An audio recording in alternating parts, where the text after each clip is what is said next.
사도행전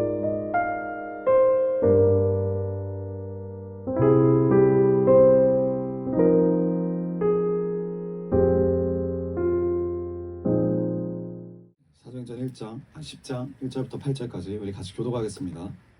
제가 먼저 읽겠습니다. 가이사랴에 고넬료라는 사람이 있었는데 그는 이탈리아 부대라는 로마 군대의 백부장이었다.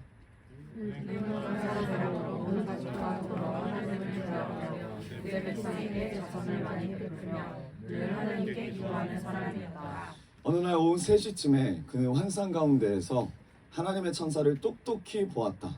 그가 보니 천사가 자기에게로 돌아와서 고넬료야 하고 말을 하는 것이었다. 내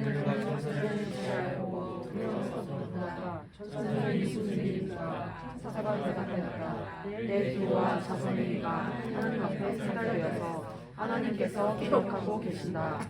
이제 요바로 사람을 보내어 베드로라고도 하는 시몬이라는 사람을 데려오너라. 그는 무드장이 시몬의 집에 묵고 있는데 그 집은 바닷가에 있다.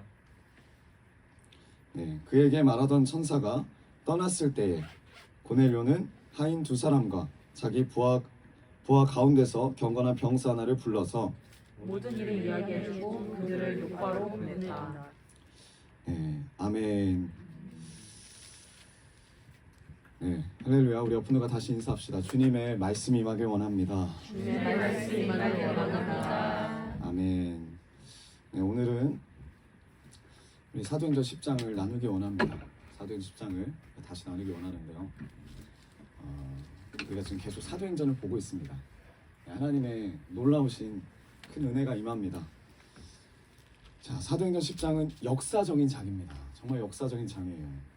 그리고 이 사도행전의 흐름을 바꾸는 장이에요. 그리고 성경 전체의 흐름이 이 사도행전 10장을 기준으로 바뀝니다. 자, 사도행전 10장부터 무엇이 다른가? 하나님의 본격적인 비전이 시작됩니다. 자, 창세기 1장 1절은 이렇게 시작되죠. 태초에 하나님이 무엇을 창조했다고요? 천지를 창조하셨습니다. 창조하시는 그 순간부터 모든 인류에게 하나님이 기대하시는 바가 있어요. 모든 인류가 하나님의 자녀가 되길 원하셨고, 그리고 그렇게 인류를 지으셨고, 또 잃어버렸던 그 인류를 하나님의 자녀가 되는 구원으로 이끌어가는 섭리를 보여주십니다. 모든 인류, 우리가 하나님의 자녀가 되길 원하십니다. 그리고 그 첫 스타트를 누구에게 시작하셨죠? 유대인에게서 시작하신 거예요. 그 놀라운 계획과 섭리는 유대인에게서 시작되었습니다. 근데 어디서 멈췄어요? 유대인에게서 멈췄어요. 유대인들은 자신들만 하나님의 자녀고 하나님의 백성이었기 때문에 다른 민족에게 복음을 전할 생각이 없었습니다. 자기밖에 없었어요. 자기 자신밖에 없었어요. 자기 민족밖에 없었어요. 하나님 맨 처음에 모든 인류를 구원하시기 위한 그 비전을 누구에게 보여주셨죠? 유대인들 중에서 특히 아브라함에게 보여주셨습니다. 그래서 아브라함에게 말씀하세요. 너를 통해서 모든 민족이 복을 받을 것이다. 누굴 통해서? 너를 통해서. 그게 아브라함이지만 유대인을 통해서 이 유대인이 통로 역할을 하기를 주님이 원하셨어요. 그 통로를 거쳐서 온 민족으로 하나님을 향한 믿음이 퍼져나가기를 원하셨는데 아브라함은 멈췄습니다. 왜 멈췄을까요? 유대인의 사고로는 이게 도무지 납득할 수가 없어요. 용납될 수가 없습니다. 나의 하나님이 남의 하나님이라고 불려질 수가 없어요. 나의 하나님은 나의 하나님으로만 있어야 됩니다. 그리고 우리가 우러러보는 그 다른 조상들, 선진들 누가 있습니까? 다윗도 마찬가지예요. 유대인밖에 없습니다. 모세도 마찬가지예요. 유대인밖에 없어요. 엘리야도 다 마찬가지예요. 이 사람들의 한계는 이스라엘, 유대인까지라는 그 틀이 있습니다. 근데 주님은 이 틀을 넘어가길 원하셨어요. 그런데 주님의 자녀라고 하는 그 통로 역할을 해야 되는 유대인은 자기 안에서 멈췄다는 거예요. 도저히 전해질 방법이 없어요. 그래서 주님이 어떤 방법을 선택하셨습니까? 그래서 예수 그리스도가 온 거예요. 예수님이 오신 겁니다. 그 예수님이 십자가에서 죽으시고 부활하시면서 이제 어떻게 됩니까? 나는 유대인들만의 구세주가 아니라 모든 이들의 구세주다.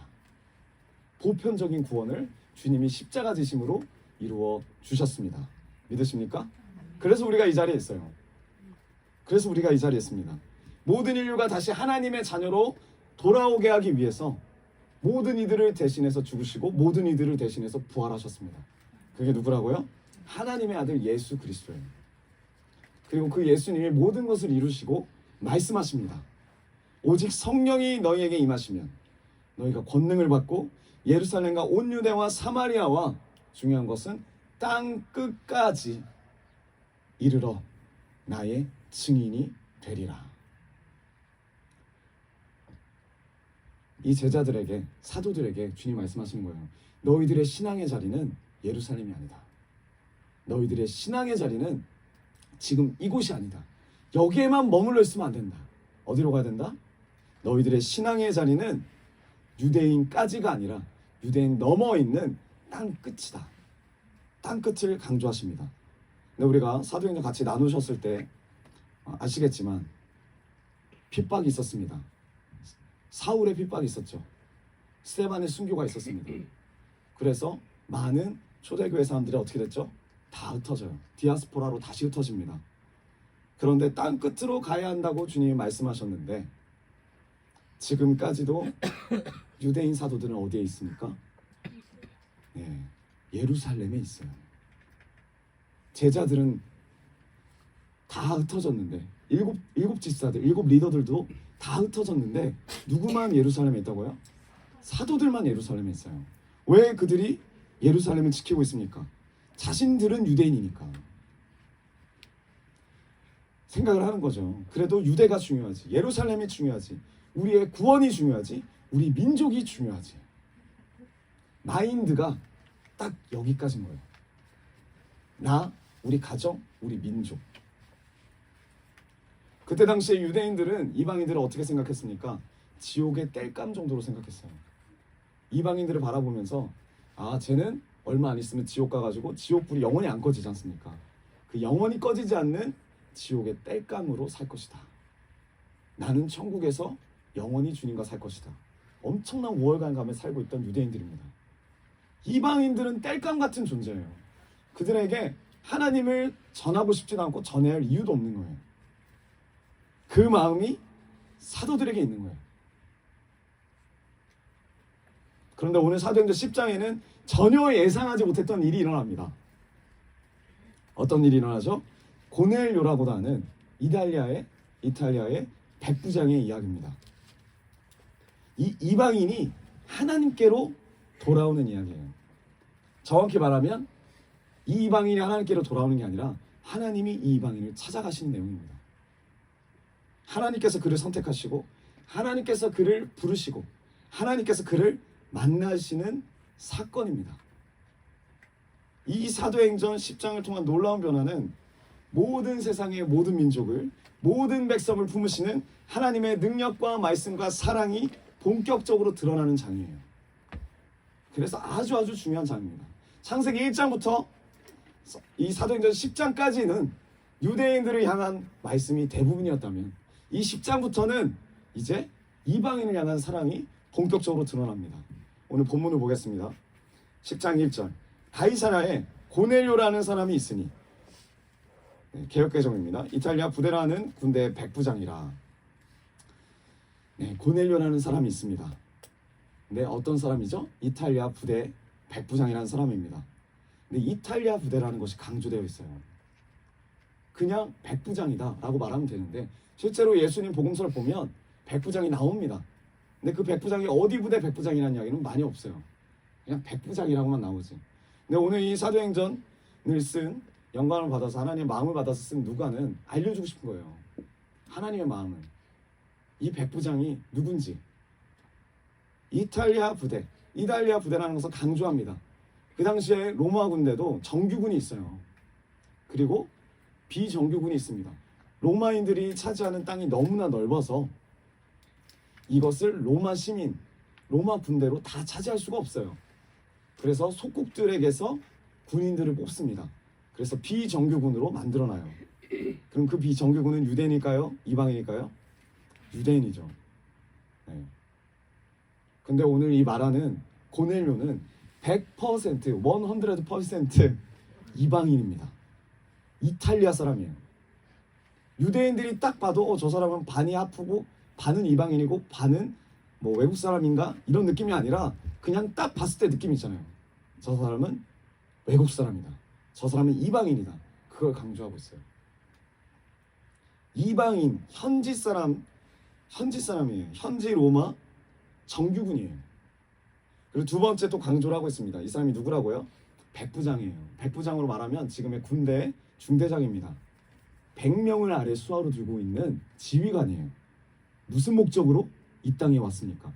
이 백부장은 무슨 목적으로 이탈리아에서 로마에서 예루살렘으로 왔을까요?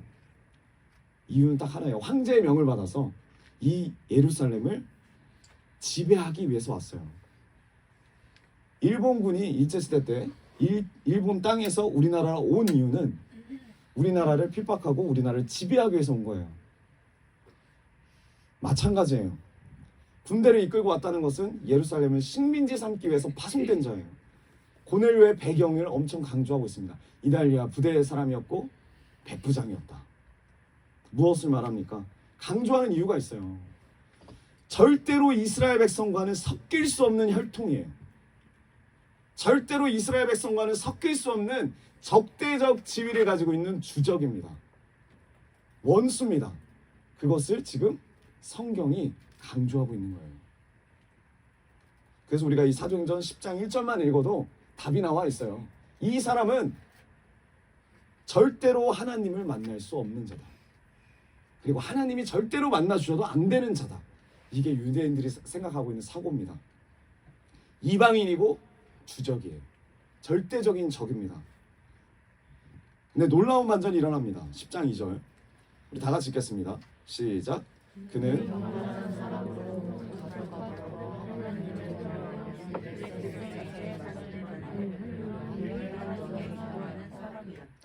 아멘. 자, 놀라운 반전이 일어납니다. 어떤 반전입니까? 1절에는 절대 구원받을 수 없는 자라는 것이 강조되어 있어요. 근데 절대로 구원받을 수 없는 자가 2절에는 뭐라고 말하죠?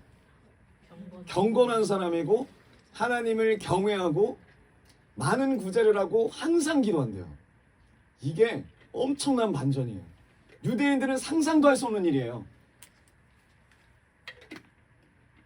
어떻게 이방인이, 어떻게 우리의 원수가 온 집안과 더불어 하나님을 경외하는 경건한 사람이 될 수 있나? 이 사도행전을 읽는 유대인들은 충격에 쇼킹을 해버리는 거예요. 어떻게 이 원수가 유대인도 아니고 흉내내는 유대인도 아니고 그냥 100% 이방인이 백성을 구제하고 항상 그냥 기도도 아니고 항상 하나님께 기도할 수 있을까? 이게 말도 안 되는 일인 거예요. 당시 시대상으로 왔을 때. 그러나 그것이 사실이라는 것을 지금 성경은 증언하고 있습니다. 여러분, 우리가 여기서 이 본문을 잘 살펴봐야 돼요. 본문이 말하려는 의도는 고넬료를 칭찬하는 게 절대 아니에요. 고넬료를 칭찬하고 있지 않습니다. 저는 오랫동안 이 말씀을 이렇게 읽었어요. 아, 나도 고넬료처럼 경건한 사람으로 많이 구제하고 많이 기도하고 항상 기도하고 그래서 하나님의 자녀가 돼야지. 하나님의 백성이 돼야지. 근데 오늘 이 말씀을 구체적으로 깊이 묵상하면 절대로 이 말씀은 고넬료를 칭찬하는 목적이 아니에요. 고넬료는 지옥감이 마땅한 자입니다. 절대 고넬료를 높이려는 의도가 아니에요. 오랫동안 저는 성경을 위인전으로 읽었어요. 나도 고넬료처럼, 나도 다니엘처럼, 나도 다윗처럼 이렇게 성경을 읽는 버릇을 가지고 이렇게 큐티라는 버릇을 가졌습니다. 엘리야처럼 능력을 받아서 저렇게 엘리야처럼 사역해야지. 처럼. 나도 경건해야지. 나도 하나님을 경외해야지. 많이 구제하고 기도하고 나도 고넬료처럼 돼야지. 우리는 성경을 이렇게 읽어왔습니다. 근데 여러분, 오늘 말씀은 고넬료가 하나님의 백성이 된 이유를 설명해 주고 있어요. 그 이유가 뭡니까? 고넬료가 경건한 사람이어서 그래요? 아니면 고넬료가 하나님을 경외했기 때문에, 구제를 많이 했기 때문에, 아니면 항상 기도했기 때문에 하나님의 자녀가 된 겁니까? 아닙니다. 그렇게 성경을 읽으면 우리가 이 성경 본문 말씀을 잘못 읽는 거예요. 사도행전 10장 본문에서 가장 중요한 건 뭐냐면, 고넬료는 절대 구원받을 수 없는 이방인이었다. 거기다가 이스라엘 하나님의 백성을 핍박하는 군대의 지휘관이었다. 이 두 가지만 받으래도 그 사람의 성품이 어떻든 행위가 어떻든 이 사람은 지옥감이 마땅한 자예요. 구원받을 수 없는 자예요. 그런 이방인에게, 그러한 원수에게 하나님이 어떻게 하셨다? 그런 원수임에도 하나님이 만나주셨다. 고넬료처럼 경건한 사람은 어떻게 됩니까? 구제하고 기도해서가 아니에요. 하나님이 그를 만나주셨기 때문에 그가 경건한 사람이 될 수 있었어요. 어떻게 하나님을 경외합니까? 하나님이 그를 통해서 경외를 받아주시기 때문에 경외하는 사람이 되는 거예요. 어떻게 그가 구제할 수 있습니까? 구제할 마음을 하나님이 주셨기 때문에 구제를 할 수 있는 거예요. 항상 기도하는 것도 기도할 수 있는 마음을 하나님이 주셨기 때문에 고넬료가 기도할 수 있는 겁니다. 기도할 수 없는 사람이었고, 구제할 수 없는 사람이었고, 하나님을 경외할 수 없는 이 고넬료예요. 하나님이 만나주셨고 만나주시겠다고 찾아오셨기 때문에 고넬료에게 이 은혜가 일어난 거라고 지금 성경은 말합니다. 우리는 이 본문 말씀을 통해서 발견해야 돼요. 이런 완전한 이방인, 완전한 원수까지도, 고넬료까지도 만나주시는 하나님을 발견하셔야 돼요. 그 하나님의 사랑을 우리가 발견해야 돼요. 하나님의 비전이 보여야 됩니다. 자, 10장 2절 보겠습니다. 그가 경건하여, 그는 경건한 사람으로 온 가족과 더불어 하나님을 두려워하며 유대 백성에게 자선을 많이 베풀며 늘 하나님께 기도하는 사람이었다. 지금 이 2절에서 누가는 두 가지를 강조하고 있는 것 같아요. 이전에는 없던 것들입니다. 뭐죠? 바로 구제와 기도예요. 구제와 기도. 이것이 경건이라고 말합니다. 그가 경건하여. 개역개정에는, 새 번역에는 그가 경건한 사람으로 구제와 기도를 하는 사람이었다. 왜 이 단어들이 중요합니까? 유대인들이 가지고 있는 자랑이 있어요. 그게 뭐죠? 우리가 계속 봐왔듯이 유대인들은 성전과 율법을 자랑합니다. 왜 이걸 자랑하느냐? 이 성전과 율법은 자기들밖에 없어요. 이방인들이 흉내낼 수도 없고 이방인들이 가져갈 수도 없어요. 자기들 거예요.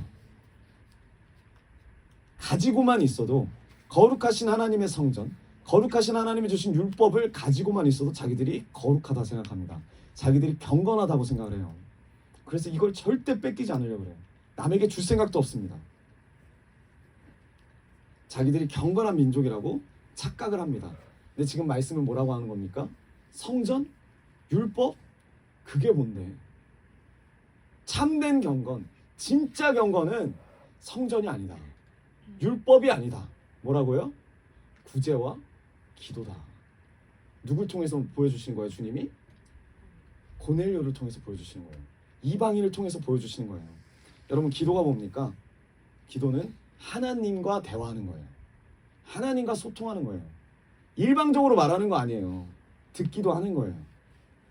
그러려면 내 창이 열려야 돼요. 무슨 창? 내면의 창. 그럼 구제는 뭡니까? 이웃에게 열려있는 창이에요. 외면의 창입니다. 내면과 외면의 창이 바로 기도와 구제인 거죠. 아무리 성전과 율법을 붙잡고 있어도 하나님과 소통할 수 있는 내면의 창이 열리지 않고, 아무리 성전과 율법대로 산다고 해도 그 이웃과 소통할 수 있는 외면의 창이 열려 있지 않으면 이 성전과 율법은 경건이 아니에요. 이걸로 구원받을 수가 없어요. 이걸로 경건해질 수도 없습니다. 이건 중요한 게 아니에요. 포인트가 뭡니까? 중요한 것은 창을 여는 거예요. 창을 여는 거예요. 하나님이 주신 마음으로 내 내면의 창을 열어서 하나님께 기도하는 겁니다. 하나님이 주신 마음으로 내 외면의 창을 열어서 이웃에게 구제를 행하는 것이 지금 중요하다고 이야기하는 거예요. 겉사람과 속사람이 모두 변한 삶의 모습, 이게 바로 경건한 자예요. 누가 이런 자였다? 고넬료가 이런 자였다. 고넬료를 강조하는 게 아니에요. 이방인이 이런 자였다. 누구한테 보여주신 거예요? 유대인들에게 보여주신 거예요. 이제 성전과 율법의 시대는 지나가고 어떤 시대가 왔다고요? 구제와 기도, 마음의 창이 열리는 시대가 왔대요. 이게 중요하대요. 내가 성전을 몇 번 올라갔는지, 내가 율법을 얼마나 잘 지켰는지, 이게 중요한 게 아니래요. 그럼에도 불구하고 지금 오늘날을 살고 있는 우리 기독교인들도 마찬가지로 유대인처럼 살고 있다는 거예요. 유대인적 사고를 갖고 있다는 거예요. 내 내면의 창으로 주님과 소통할 생각이 없고, 내 외면의 창으로 이웃의 마음을 알 생각도 없으면서 내가 생각하는 중요한 성전과 율법을 가지고 내가 경건하다고, 내가 거룩하다고, 내가 생각하고 내가 중요하게 생각하는 그 무언가를 붙잡고 하나님 앞에 나아가고 있다는 거죠. 포인트가 뭡니까? 고넬료가 훌륭하다는 이야기는 절대 없어요. 절대 없어요. 고넬료는 훌륭하지 않습니다. 고넬료는 지옥 가야 될 사람이에요. 고넬료가 훌륭한 게 아니라 지금 하나님 원하시는 거는 유대인들의 사고를 부수길 원해요. 누굴 통해서? 고넬료를 통해서. 이방인에게도 성령이 임하고, 이방인에게도 하나님의 사랑이 임하고, 이방인에게도 하나님이 만나주신다는 것이 이 사도행전 10장의 핵심이에요. 하나님이 만나주신다. 누구든지 간에. 근데 우리가 하나님께 집중해야 되는데 누구에게 집중한다면? 고넬료에게 집중한다면 잘못 읽고 있는 거예요. 아, 나도 고넬료처럼 돼야지. 나도 고넬료처럼 살아야지. 이건 하나님의 마음이 아닙니다. 하나님의 마음 이거예요. 고넬료 같은 사람에게도 나는 만나 주신다. 나는 만난다. 나는 찾아갈 것이다. 네가 무슨 죄를 지었든, 네가 어떤 혈통을 갖고 있든 나는 너를 찾을 것이다. 난 너를 절대 포기하지 않을 것이다. 내가 너를 사랑한다.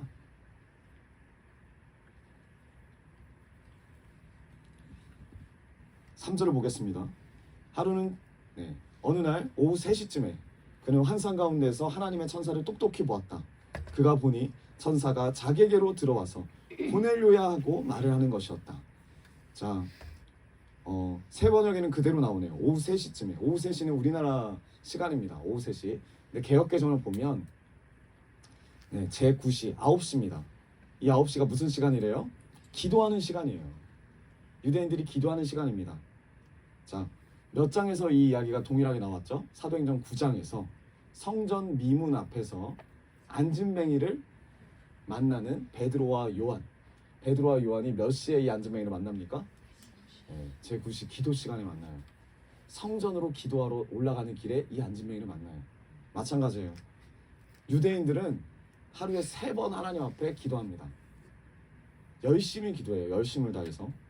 근데 지금 이 말씀에서 강조하는 부분이 뭐냐면 이방인임에도 불구하고 누구처럼 기도한다? 유대인처럼 기도한다. 기도 시간마다 딱딱 지켜서 이방인임에도 유대인처럼 기도한다. 이게 정말 놀라운 일인 거예요. 유대인들이 봤을 때는. 거기다가 하나님이 이 유대인들을 놀리시는 거예요. 고넬료를 통해서. 너네만 기도하냐? 이 이방인인 고넬료도 나에게 기도한다. 그리고 나는 이 고넬료와 친밀하다. 너네만 선택받은 민족이 아니다. 유대인들을 도발하고 유대인들을 충격을 주고 놀리시는 겁니다. 저기 또 무슨 일이 일어납니까? 제9시쯤 돼요. 환상 중에 밝히 보매. 누가 환상을 봐요? 고넬료가 환상을 봐요. 성경을 보면 유대인들이 환상을 본다는 말은 많이 없어요. 그렇게 열심히 기도를 하는데 극히 드뭅니다. 환상을 보는 경우는 특별한 사람이 아니면. 근데 지금 여기서 누가 봐요? 환상을? 이방인인 고넬료도 봐요. 베드로도 환상을 보죠. 베드로도 보는 그 환상을 누가 똑같이 본다? 이방인인 고넬료도 본다. 도전을 주시는 거예요. 지금 이 고넬료가 기도하는 시간이 제9시 우리나라 시간으로 말하면 오후 3시입니다.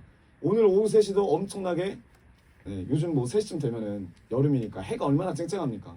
여긴 지금 예루살렘이에요. 이스라엘이에요. 이스라엘. 다 쨍쨍해요, 해가.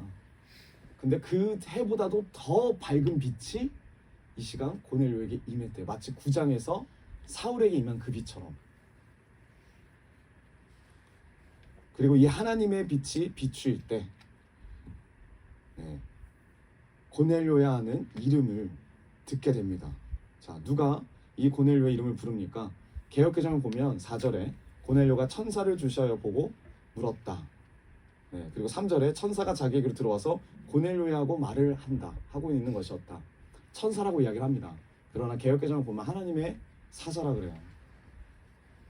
이 하나님의 사자가 정확하게 어떤 존재인지를 모르지만 우리가 구약 성경을 보면 대부분 이 하나님의 사자는 다 예수님을 가리킵니다. 왜 그러냐? 예수님은 항상 그 영혼의 이름을 불러주세요. 시몬아 시몬아, 마르다야 마르다야, 예루살렘아 예루살렘아. 그리고 오늘 본문처럼 고넬료야. 하나님의 음성을 들려주신 분이 그 예수님이에요. 이것이 예수님의 특징입니다. 왜 예수님은 고넬료의 이름을 불러주실까요? 이방인이나 유대인이나 똑같다는 거예요. 똑같이 내가 사랑하는 자녀들이라는 거예요. 그게 이 사도행전 10장에서 드러납니다. 그래서 유대인들이 이 사도행전 10장을 들으면 뒤집어질 내용인 거예요. 하나님의 계획은 이 유대인들을 통해서 모든 민족을 구원하시길 원하세요. 근데 유대인들이 그 통로 역할에 관심이 없어요. 자기밖에 없어요. 그래서 하나님이 진노하시는 거죠. 자, 계속 봅시다. 고넬료하고 부르신 다음에 뭐라고 하시죠? 4절. 고넬료가 천사를 주시하여 보고 두려워서 물었다. 천사님 무슨 일입니까? 천사가 대답하였다. 너의 기도와 자선행위가 하나님 앞에 상달되어서 하나님께서 기억하고 계신다. 아멘. 우리가 만약에 이 본문을 예전처럼 그냥 하나님께 집중하지 않고 고넬료라는 인물에 집중하고 읽는다면 여기서 예수님을 만난 고넬료의 반응이 정말 낯설고 실망스럽습니다. 지금 이 환상 중에 예수님이 임할 때 고넬료가 뭐라고 합니까? 주여 무슨 일이니까? 어떤 마음으로? 두려워하는 마음으로. 왜 고넬료는 이렇게 반응할까요? 고넬료가 만약에 우리가 생각하는 것처럼 완벽히 이상적인 신앙인이었다면, 경건한 사람, 구제와 기도가 충만한 사람이라면 하나님을 만날 때, 예수님을 만날 때 어떤 마음을 가질까요? 예수님, 왜 이제 오십니까? 내가 이렇게 경건한 사람입니다. 내가 하나님을 경외하는 사람입니다. 내가 구제를 이렇게 많이 했고요. 항상 주님 앞에 기도했던 사람이에요. 주님, 내가 너무나 만나고 싶었어요. 어서 오세요. 그런데 고넬료가 어떻게 반응해요? 이렇게 반응하지 않고 죄인처럼 두려워해요. 주여, 이게 무슨 일입니까? 어떻게 나 같은 것을 만나러 오셨습니까? 그럼 고넬료의 입장에서는 지금 예수님의 등장이 예상하지 못했던 일이에요. 나 같은 것을 어떻게 예수님 만나 주시지? 어떻게 나 같은 것을 만나러 주님이 오시지? 고넬료의 입장에서도 말이 안 되고 유대인들의 입장에서도 말이 안 돼요. 지금 포인트가 뭐냐면 고넬료의 반응이에요. 왜 고넬료가 이런 반응을 했을까? 하나님이 보시기에 그렇게 귀하고 경건하고 하나님을 경외하는 사람이라면 예수님을 만날 때 기쁘게 예수님을 만날 수 있지 않을까? 여러분, 이걸 통해서 우리가 알 수 있는 게 뭐냐면 고넬료 자체가 훌륭한 사람이 아니라는 거예요. 고넬료도 자기 자신이 얼마나 연약하고 얼마나 죄인인지를 알아요. 사람들이 아무리 의인이라고 말을 해도 본인은 인간적인 측면에서는 의인일지 몰라도 하나님의 측면에서는 봤을 때 본인은 죄인인 거예요. 이 고넬료가 어떻게 구원을 받아요? 절대 구원받을 수 없는 자라니까요. 이방인이고 원수예요. 그걸 본인이 알아요. 그럼에도 불구하고 이 고넬료를 만나주시고 찾아와 주시고 비전을 주시고 그 예수 그리스도 앞에서 고넬료는 두려워 떨 수밖에 없어요. 하나님이 자기를 선택하셨고 하나님이 자격 없는 자기를 자녀 삼아 주셨다라는 것을 고넬료가 알기 때문에 고넬료가 두려워하는 거예요. 여러분 누구에게 집중하고 계십니까? 고넬료입니까? 욥기의 욥입니까? 아니에요. 욥도 마찬가지고 고넬료도 마찬가지고 그 자체가 훌륭한 게 아니라 하나님이 만나 주셨기 때문에 이 모든 일이 이루어진 은혜가 이루어진 겁니다. 지금 성경이 그걸 말하고 있는 거예요. 고넬료는 여전히 주님 앞에서 두렵고 예수님을 감당할 수 없는 사람이에요.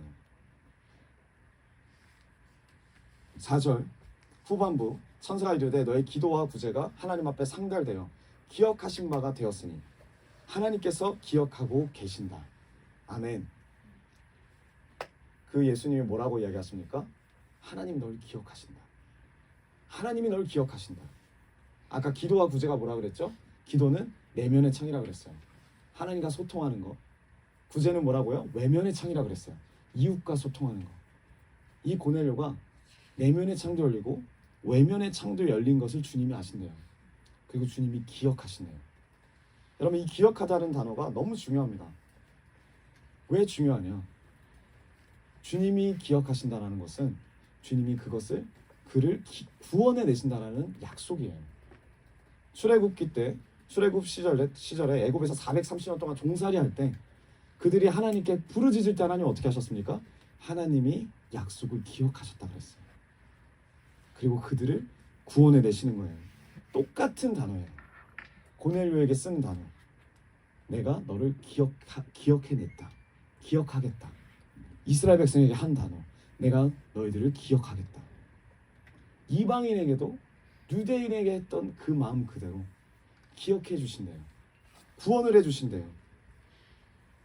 유대인들이 상상도 못하는 일들이 벌어지는 거예요. 이 사도행전 10장을 통해서. 그래서 이제 이방 사역이 시작됩니다. 5절 너가 이제 욥바로 사람을 보내어 베드로라고도 하는 시몬이라는 사람을 데려오너라. 이제 베드로가 등장합니다. 가장 대표적인 유대인의 사도 베드로, 그리고 이방인의 가장 대표적인 고넬료, 이 둘을 주님이 만나게 하시는 거예요. 하나님이 지금 이 자리를 주선하고 계십니다. 그리고 이것을 통해서 놀라운 이방인 역사가 시작되는 거예요. 우리의 의도와 우리의 계획과 우리의 생각과 상관없이 주님이 강제적으로 이끌어 가십니다. 아까 말씀드렸잖아요. 사도들은 예루살렘을 떠나고 싶어 하지 않아요. 이스라엘을 떠나고 싶어 하지 않아요. 그 사도 베드로, 가장 수장인 베드로를 주님이 이끌어 가시는 내용이에요. 근데 그 사도가 지금 어디 있대요? 6절 그는 무두장이 시몬의 집에 유숙하니 그 집은 해변에 있다 하더라. 이게 또 놀라운 일입니다. 누가가 그냥 쓰지 않더라고요. 자, 무두장이 시몬의 집에 베드로가 있대요. 근데 그 시몬의 집이 어디 있는지를 지금 말씀은 구체적으로 설명합니다. 그냥 무두장이 시몬의 집에 있었다라고 말해도 되는데, 무두장이 시몬의 집에 유숙하는데, 무두장이 시몬의 집에 묵고 있는데 그 집이 어디에 있는지까지 설명하고 있어요. 어디에 있다고요? 바닷가에 있대요. 여러분 이 당시 때 바닷가에는 집이 없습니다. 사람들은 다 모여서 살아요. 공동체로. 근데 바닷가에 있다. 부자면 바닷가에 있을 수 있지 않습니까? 부자들도 모여있는 곳에 꼭대기에 살지 외곽에 살지 않습니다. 별장이나 있지. 사람이 상주하지 않아요. 근데 상주하지 않는 곳에 지금 이 집이 있다라는 게 포인트예요.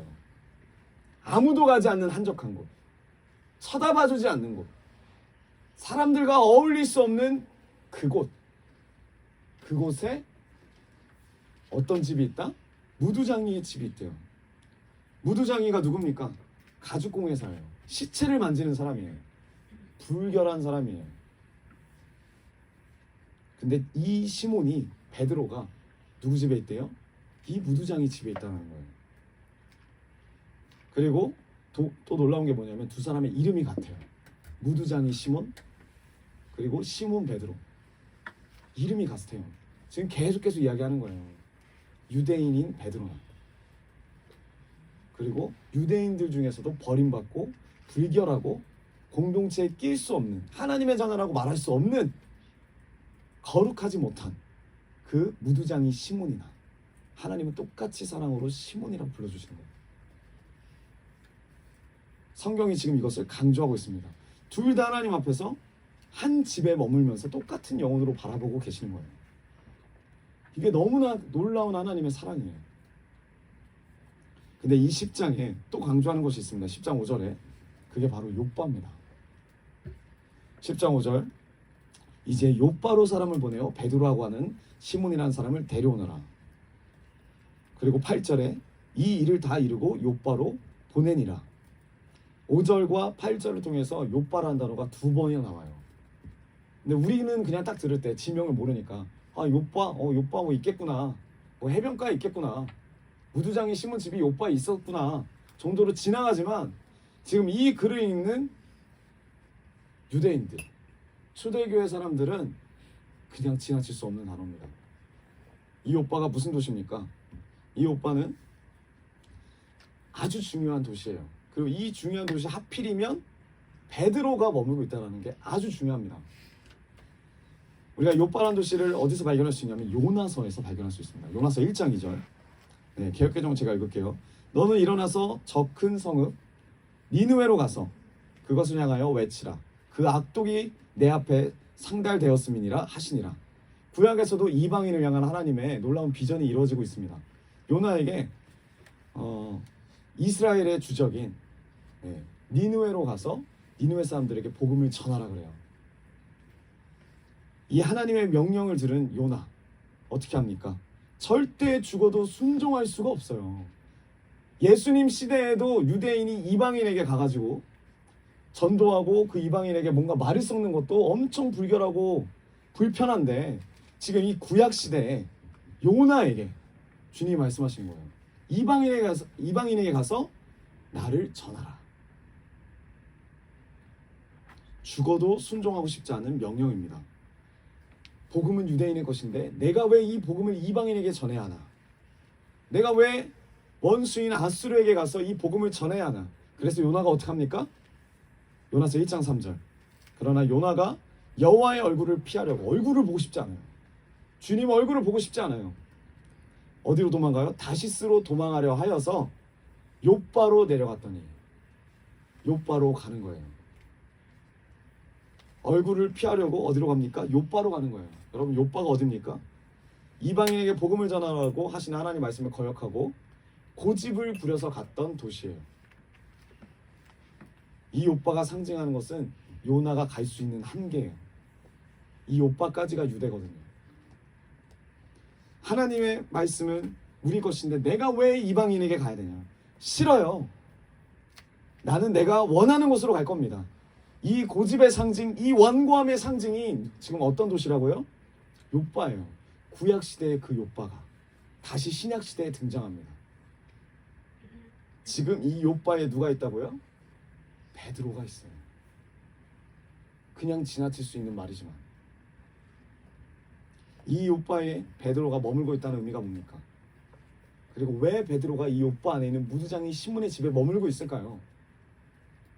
이 베드로는 사도임에도 불구하고 수제자임에도 불구하고 이방인의 복음을 전할 마음이 없어요. 이방인의 복음을 전할 마음이 없어요. 주님 앞에 말하는 거예요. 주님, 내가 사람들이 불결하다고 하고 버린 이 무두장이 시몬에게 복음을 전하는 것이 나의 한계입니다. 왜? 이 사람은 그래도 유대인이니까. 유대인까지만인 거예요. 차라리 이방인에게 전할 바에 유대인의 개처럼 불리는 그 사람들에게 내가 복음 전하겠다. 그러나 유대까지 불결한 무두장이지만 그도 유대인이니까 유대인까지만 복음을 전하겠습니다. 근데 뭐가 안 된다는 거예요? 이방인은 싫어요. 이방인은 안 돼요. 베드로의 고집입니다. 요나의 고집처럼 주님, 저는 여기까지입니다. 그 이상은 어려워요. 주님, 무두장이 정도면 저도 정말 많이 봐드린 거예요. 더 요구하지 마십시오.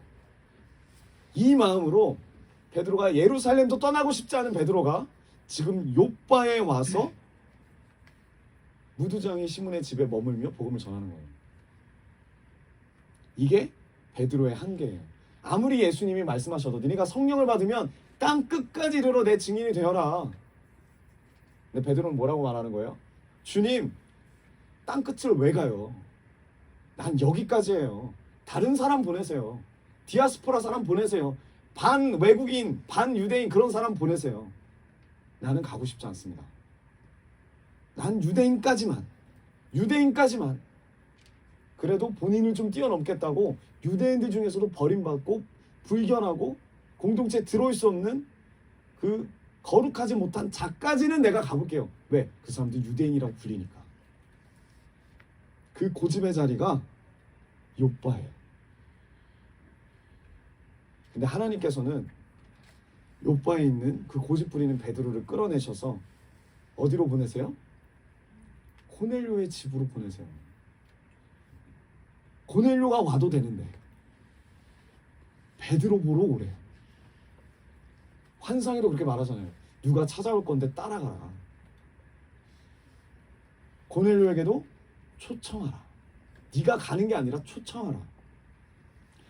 이 말도 안 되는 걸음을 인도하신 이유가 뭡니까? 역사의 흐름이 바뀐 거예요. 이전에 욥바에서 도망치는 요나를 주님은 어떻게 하십니까? 요나를 바다에 던지죠. 그리고 그거 2장을 보면은 요나가 회개를 합니다. 여러분 그냥 쉽게 요나가 아주 편하게 뭐 편한 것도 아니죠. 바다에 던질 때 바다에 던져달라고 이야기를 해도 뱃사람들이 말을 듣습니까? 안 들어요. 뱃사람들도 도덕과 윤리가 너무 강해서 그런 사람도 만나면 힘듭니다. 도덕과 윤리가 강한 사람. 지금 하나님 뜻은 던지라는 건데 자기네들도 지금 죽게 생긴 이 마당에 뱃사람들은 그래도 이 생명을 살리고자 이게 하나님하고 전혀 상관없는 도덕과 윤리인 거예요. 요나가 말하는 건 나를 던져야 너네도 살고 나도 산다. 근데 이 사람들은 자기들이 생각하는 그 한계, 사람의 생명은 중요하다. 우리가 얼마 전에 나눴죠. 죽일 수 없다. 지키려고 하는 거 결과적으로 지키지도 못할 거를 괜히 떼쓰다가 배만 더 박살나고. 요나를 어떡합니까? 던지죠. 여러분 요나가 쉽게 물고기 뱃속에 먹혔습니까? 그 내용 우리가 잘 모르겠죠. 근데 2절에 보면은 2장에 보면은 아주 깊은 그 요나의 회개가 나옵니다. 물고기 뱃속에 들어가가지고 3일 동안 강제 금식하고 먹을 수가 없으니까 빛도 없는 곳에서 하나님 앞에 회개 기도를 해요. 그때 뭐라고 회개 기도하냐면 주님 지금 나의 고통이 이것과 같습니다. 어느 정도냐면 산의 뿌리를 내려가는 곳과 같습니다라고 이야기해요. 여러분 산 보셨죠? 산. 빙산을 보면 빙산은 일부분이고 빙산보다 더 깊은 산이 아래로 있잖아요. 마찬가지로 산도 그렇게 있다고 생각하는 거예요. 옛날에 유대 사람들은 한마디로 그냥 바닥에 떨어졌다 이거예요. 수심 깊은 곳까지. 이번에 뭐 북한 그 로켓 그 발사한 그 잔해가 수심 한 700m에 내려가 있다고 하더라고요. 700m. 그 700m 거리 인양한다고 하더라고요. 지금 요나가 그렇게 수심 내려간 거예요. 깊은. 그래서 그 풀들이 머리를 감쌌다. 한번 나중에 읽어보세요. 그런 내용이 나옵니다. 그리고 물을 다 먹었대요. 아주 구체적으로 나와요. 제가 이걸 보면서 어떤 마음이 들었냐면 우리는 하나님의 섭리를 이야기하지만 자기가 지금 죄를 지은 거잖아요. 그렇죠? 하나님의 얼굴을 피하려고 욥바로 갔어요. 근데 요나가 절대 물고기 뱃속에서 이제 3일 있다가 잘 숙성돼가지고 거기 다시스 니느웨에 이제 뱉음을 받는데 토해내갖고 이제 살아났어요. 살아났을 때 절대 그렇게 말을 못해요. 어떻게? 내가 여기 온 게 하나님의 은혜인데 처음부터 욥바로 보낸 것도 하나님의 이끄심이었다 라고 말을 못한다고요. 왜요? 밤새도록 그거 갖고 회개한 거예요. 자기 의지대로 하나님의 얼굴을 피해서 욥바로 간 거를 이 요나가 회개를 하는 거예요. 내가 하고 싶은 대로 다 살고 결과적으로 하나님의 이끄신 가운데 끌려오는 거예요. 요나도 끌려오고 베드로도 끌려오고. 근데 나중에 사람들한테 하는 말, 야 내가 그때 그렇게 죄 지은 거 다 하나님이 지금 나를 이끄시기 위해서 만드셨다. 그거는 엄청난 합리화예요. 요나는 회개예요. 베드로도 얼마나 많은 회개인지 몰라요. 예수님을 부인한 걸. 근데 사람들한테 설교할 때 내가 그 당시 때 예수님을 부인했던 거는 예수님을 더 깊이 알고 내가 이렇게밖에 못 사는 사람이기 때문에 하나님이 그거 알려주시기 위해서 나를 회개시키기 위해서 그렇게 하셨다라고 말할 수 없는 거예요. 베드로가 얼마나 괴로웠을까요? 예수님을 부인했던 자기 자신을 두고. 근데 내가 그렇게 말했던 거는 하나님이 다 그렇게 하셨기 때문에 그렇게 한 거라 이렇게 말하는 거는 그냥 자기 합리화죠. 자기 죄 때문에 그렇게 한 건데, 요나도 자기 고집 때문에 이렇게 한 거고, 욥바에 온 베드로도 자기 고집 때문에 이렇게 산 건데, 나중 돼가지고 하나님의 은혜로 다시 탕자였다가 둘째로 돌아왔다고? 야, 내가 나갔다 온 것도 다 하나님의 이끄심이었어. 그러니까 너도 나가봐 라고 말하는 건 말도 안 되는 거죠. 실제로 이런 영화가 있었죠. 밀양이라고. 전도연이라는 그 배우가 자녀가 있는데 살인자한테, 내용은 잘 모르겠지만 대강 이래요. 살인자한테 자기 아들이 죽어요. 그 살인자는 감옥에 갇혔고 그 살인자를 용서할 수 없고 자기의 전부인 그 자녀를 놓고 너무 괴로워하는데 이 전도연이 교회를 가게 됩니다. 그래서 그 교회 사람들을 통해서 하나님의 사랑을 받아요. 그래서 마음을 먹어요. 내가 그 살인자를 용서하겠다. 그래서 그 교도소를 찾아가요. 용서하려고. 그래서 전도연이 그 살인자를 찾아갔는데 마주하는 그 순간에 살인자는 웃고 있는 거예요.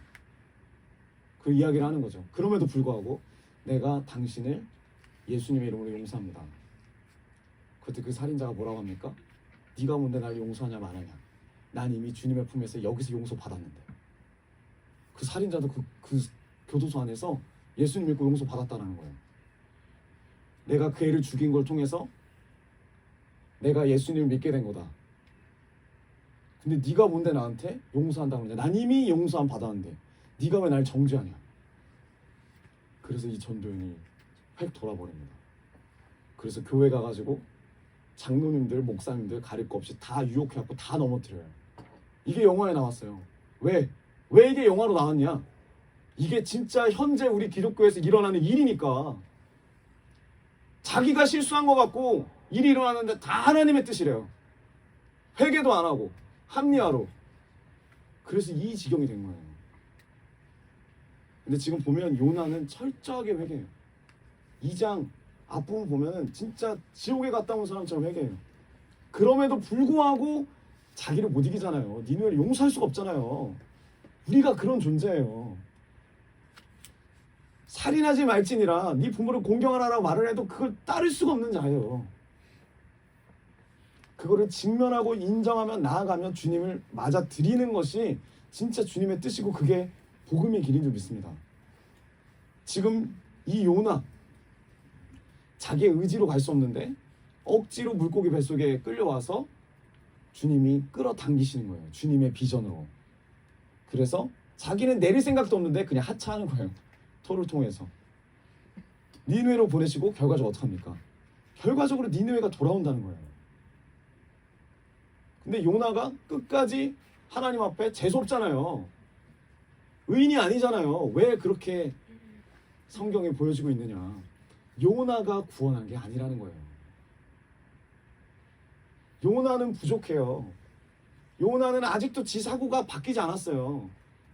근데 하나님이 어떻게든 꾸역꾸역 데려가가지고 요나를 통해서 이 유대를 통해서 이 이방인에게 주님을 전하는 게 주님의 비전이고 주님의 명령이니까 요나가 쓰임 받는 것뿐이에요.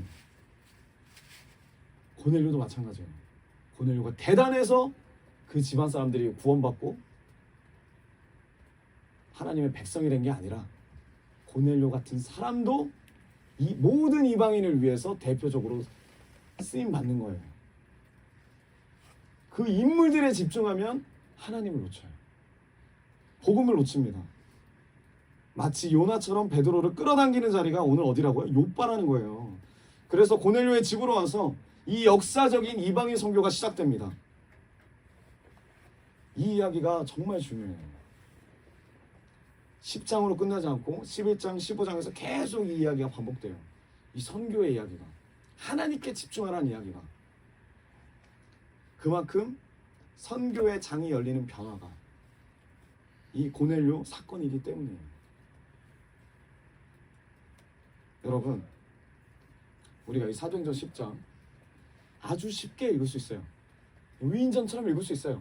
나도 고넬료처럼 살아야 되겠다. 나도 베드로처럼 살아야 되겠다. 그렇게 기도하고 구제하고 능력받아서 삶을 살아야겠다. 아니에요. 지금 이 사도행전을 이끌어가시는 하나님의 인도는 절대 갖춰질 수 없는 그 자격, 구원받을 수 없는 그 자들을 하나님이 은혜를 주셔서 성령 충만함을 부어주셔서 이끌어가시는 내용입니다. 여러분, 우리가 자격이 있어서 이 자리에 있는 게 아니에요. 자격이 있어서 주님 앞에 예배 드리는 게 아니에요. 주님이 우리 안에 들어와 주셨기 때문에, 주님이 함께 하시기 때문에 우리가 이 자리에서 주님의 백성이 된 줄 믿습니다. 우리가 주님을 만나는 게 아니에요. 주님이 우리를 만나러 와주셨기 때문에 우리가 주님을 만날 수 있는 기회가 되는 거예요. 우리가 이것을 놓치면 내가 무언가가 될 수 있는 것처럼 내 노력과 내 의로 하나님을 놓치고 또 다른 오늘날의 바리새인이 될 수 있어요. 물론 의지를 드려야죠, 하나님 앞에. 근데 의지보다도 더 먼저 뭐가 있었다? 하나님의 찾아오심이 있었다. 하나님의 사랑이 있었다. 이 이방인까지도 변화시키고자 하는 하나님의 사랑, 그 사랑 때문에 지금 우리가 이 자리에 있음을 믿습니다. 여러분, 우리가 그냥 있는 게 아니에요. 주님의 놀라운 사랑이 있었기 때문에 이 자리에 있습니다. 여러분, 우리가 이 시간 찬양하실 때 우리가 그런 자입니다. 우리가 자격이 없는 자예요. 그리고 지금 이 순간에도 자격이 없는 우리를 통해서 많은 영혼들에게 복음이 전파되길 원하십니다. 근데 우리는 아직도 우리의 욕바가 있어요. 주님, 나는 여기까지 할래요. 나는 여기까지만 할래요. 이것도 내가 많이 양보해드린 거예요. 내 물질일 수도 있고, 내 가정일 수도 있고, 내 건강일 수도 있고, 내 신앙관일 수도 있습니다. 그러나 한 가지 확실한 건 뭐냐면, 주님이 그 욕바에서 우리를 끌어당기실 줄 믿습니다. 주님이 우리를 사용하신대요. 주님이 우리를 이끌어 가신대요. 그 주님의 손을 붙잡고 기쁨으로 이끌려가는 우리가 되길 원합니다. 아멘. 네. 요나처럼 회개를 할지언정, 베드로처럼 회개를 할지언정, 우리에게 회개하실 기회를 주시는 그 하나님을 찬양하는 마음으로 우리 이 시간 주님 앞에 찬양하며 나아갑시다.